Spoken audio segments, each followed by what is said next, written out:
clean sanded surface. You want to make sure that there's not a lot of dust particles on there. Wiping it down with lacquer thinner or naphtha if you can get it. And then a tack cloth is always ideal, especially when you're doing a finish coat. In the beginning of varnishing, when you're just sealing the wood and building coats, cleanliness is nice, but you don't need to worry too much in my mind, because you're going to be sanding a lot.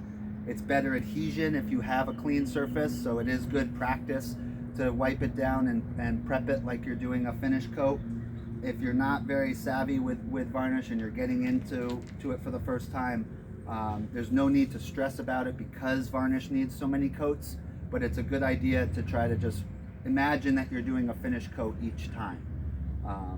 With that being said, starting at one end and working your way around is ideal. It all depends on if you're left-handed or right-handed, as you want to brush into the varnish that you've put down. So that's called keeping a wet edge. So when you first start off, you don't want to also overload the brush like I just did. You do want to wipe it off. I just forgot to do that. Foam brushes are great for initial coats, as they don't destroy, they don't come apart and as cheap bristle brushes and leave bristles on the surface.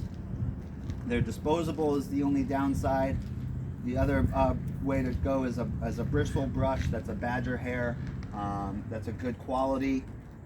The only downside to that is that you do have to clean it quite regularly after every time, and clean it very well. But if you see, I'm putting in on one end and then brushing into it. That's called keeping the wet edge.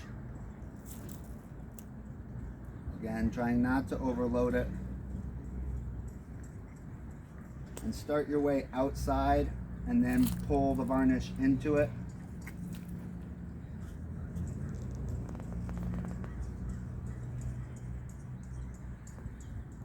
And the initial coats, you'll see the difference right away.